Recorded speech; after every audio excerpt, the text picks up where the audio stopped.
Ya, hoy daremos inicio a nuestra presentación del caso del escándalo de Vitol.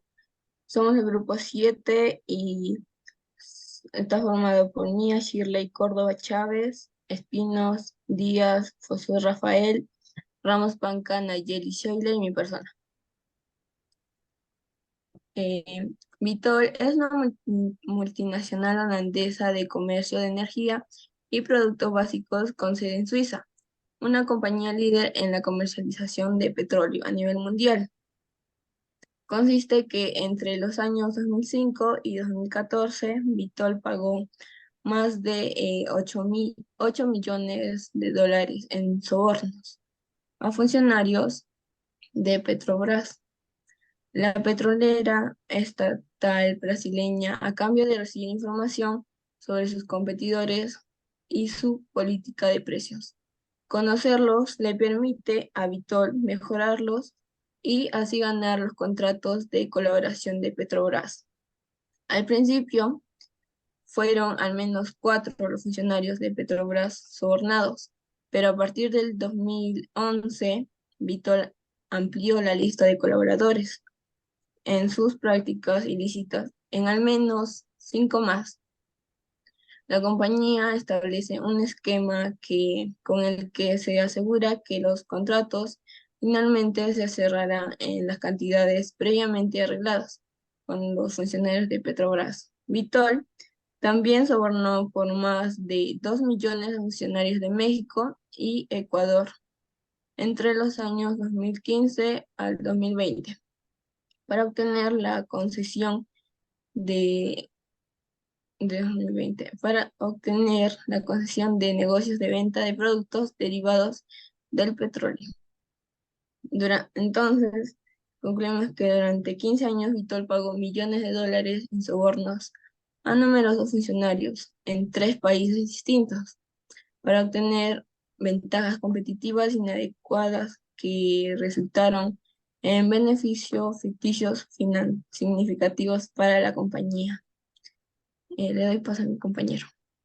Bien, ahora como punto 2 tenemos, ¿no? El identificar quiénes fueron los protagonistas de estos hechos, ¿no? Vemos que Vitol no fue la única compañía comercializadora que se encuentra bajo, ¿no? La observación de las autoridades, ¿no? De hecho, dos de sus principales competidoras, que fue Transfigura y Glencore, también se encuentran ¿no? enfrentando acusaciones ¿no? de sobornos ¿no? con Brasil. Con base en lo que se recopiló de lo que es la MSCI, que es los mexicanos contra la corrupción y la impunidad, los pagos habrían sido por más de 12 millones de pesos, lo cual habrían sido triangulados mediante una supuesta red de empresas fantasma entre octubre del 2017 y enero del 2020. El presidente mexicano Andrés Manuel López Obrador y el director general de Pemex, Octavio Romero, habían dicho públicamente que el país reanudaría las negociaciones con Vitol si se pagaba una compensación adecuada y la empresa entregaba nombres de los implicados en el escándalo de corrupción. Pemex luego reveló los nombres de dos funcionarios, ¿no? O exfuncionarios, pero no estaba claro qué compensación se pagó y si se concretó o si se llegó a concretar tal compensación, ¿no?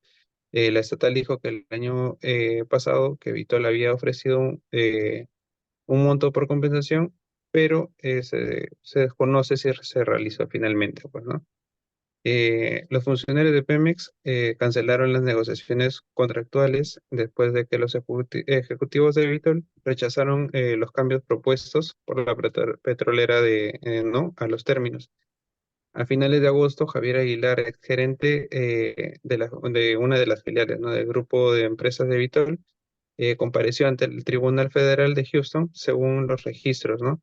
Estos mostraron que se presentó ante el tribunal del 21 de agosto y se declaró inocente. Fue liberado con una fianza de $100,000, ¿no? Se alega que el Ejecutivo conspiró para violar la disposición antisoborno y las leyes de prácticas, ¿no? La ley de prácticas corrupción en el extranjero, ¿no? así como la ley de viajes y los estatutos de lavado de dinero, en relación con un plan que involucra para que los funcionarios del gobierno mexicano. Aguilar fue acusado formalmente por primera vez el 20 de septiembre de 2020 por un jurado en lo que es el estado de Brooklyn, eh, por conspirar para sobornar, ¿no?, a funcionarios ecuatorianos en nombre de Vitol. Su empleador se declaró inocente y está previsto que sea juzgado por el caso de Ecuador en enero. Una segunda acusación fue formal en Brooklyn. Se realizó el 2 de diciembre del año 2022. Añadió cargos relacionados con el plan separado para sobornar a funcionarios mexicanos en nombre de Vitol, pero esos cargos fueron desestimados el 31 de mayo debido a la falta de jurisdicción adecuada, y el 3 de agosto se presentaron en Houston cargos similares derivados a presunto plan de soborno en México. A continuación, le paso a mi compañera. Ya, bueno, en este caso voy a explicar cómo sucedieron los hechos en este caso de Vitol, ¿no?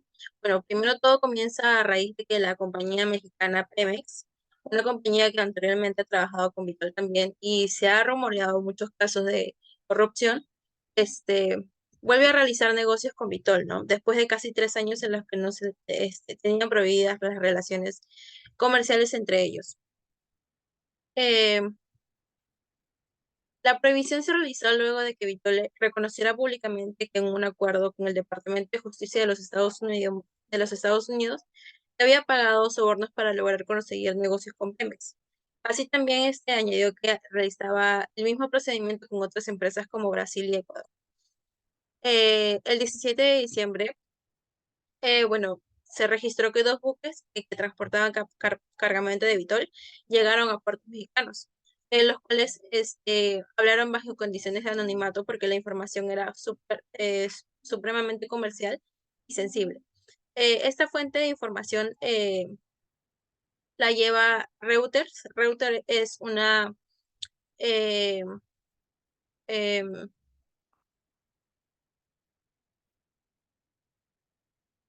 Reuters es un medio de comunicación muy conocido en Europa, quien tuvo información de primera mano sobre lo sucedido.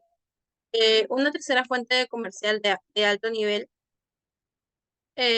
también confirmó que Vitol había reanudado sus negocios con México en base a estos dos buques, ¿no?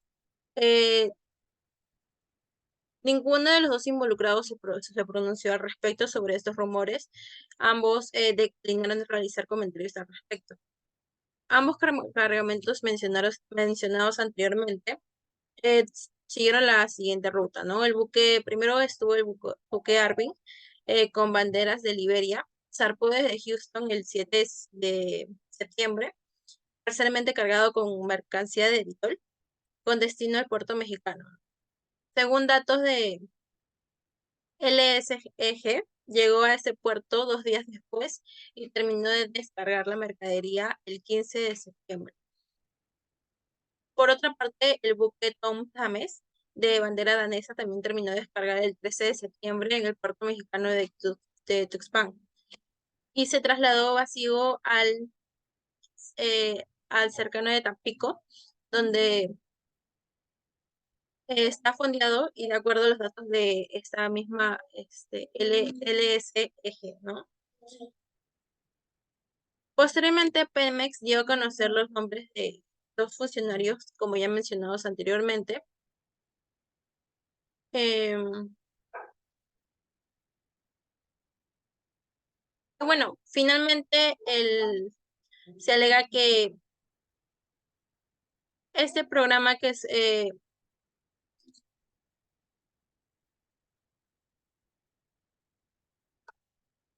Vitol fue acusado ya el 31 de mayo debido a la falta de jurisdicción adecuada, y el 2 de diciembre del 2022 se realiza una sentencia, ¿no? En base a esa compañía. En el punto número 4 explica cómo la prensa pública lo aconteció a través de las noticias.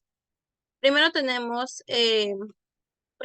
fue anunciada en el portal de noticias BBC Mundo el cual lanzó una publicación llamada El escándalo de corrupción de Vitol, la multinacional de petróleo que montó una red de sobornos en varios países de América Latina, añadiendo también comentarios como otra gran campaña internacional que es salpicada por un escándalo de corrupción en sus negocios de América Latina. Este medio también detalló los puntos como en qué consiste la trama, la reacción de los países implicados en este soborno, qué es Vitol y también cómo actúa las campañas comercializadoras. Como siguiente noticia relevante, tenemos a El Economista, que también lanzó una nota en su página web llamada Pamex recibió más de 30 millones de dólares de Vitol para cerrar casos de corrupción. Y añadió frases como petroleros mexicanos recibió más de 30 millones de dólares de Vitol, incluyendo 23 millones de efectivo, para determinar con una disputa que vetó a la compañía de hacer negocios con la petrolera estatal mexicana, donde también especifican lo sucedido y añadió también aplicaciones con énfasis en la parte de compra del cargamento de Pemex hacia Vitol, ¿no? Seguimos con el siguiente punto. Vamos a continuar con el punto siguiente, que es la pregunta. ¿Cómo actuó la ley y cuál fue la suerte de los implicados? Tras el caso de corrupción y soborno en el año 2020, Vitol llegó a un acuerdo con el Departamento de Justicia de Estados Unidos y la Comisión de Bolsa y Valores para resolver acusaciones de soborno y violaciones de las leyes sobre prácticas corruptas en el extranjero. Por lo tanto, la compañía aceptó pagar una multa de más de 135 millones de dólares. En cuanto a los implicados, varios ex empleados de Vitol han sido arrestados y acusados eh, en relación al escándalo, ¿no? Al caso o al delito que se ha cometido. Por ejemplo, en Brasil, un ex empleado de Vitol se declaró culpable de sobornar a funcionarios de la empresa. En Ecuador, dos exgerentes de Vitol fueron arrestados y acusados de corrupción. Y en México, que es la empresa Pemex, también varios funcionarios que estaban implicados fueron arrestados. Aquí la ley actuó mediante investigaciones, juicios en contra de Vitol y sus empleados implicados tras conocer este escándalo. En resumen, Vitol ha llegado a acuerdos y ha pagado multas para resolver las acusaciones en su contra y los implicados han enfrentado arrestos y acusaciones en los países donde se cometieron los sobornos. Siguiente. Vamos a concluir con la conclusión. En este caso, personalmente, de manera grupal, conocer esta noticia nos ha parecido muy impactante y preocupante, ya que existe la corrupción en esta industria muy grande. Es una empresa muy grande de comercio de petróleo del mundo. Y tras ser acusada de soborno a funcionarios gubernamentales en varios países, entonces ha impresionado que haya llegado tan lejos y bueno, como de que al ser una empresa muy grande no se manejan los valores esenciales y entonces esto escapa fuera de sus manos ya que han sido años de que no ha mostrado transparencia. Para finalizar y ese resumen, este escándalo nos muestra la necesidad de un cambio profundo en la manera en que se llevan a cabo los negocios en esta gran industria a través de la colaboración entre el gobierno, las empresas y los consumidores, podemos garantizar un sistema más justo y ético en este importante sector económico. Gracias.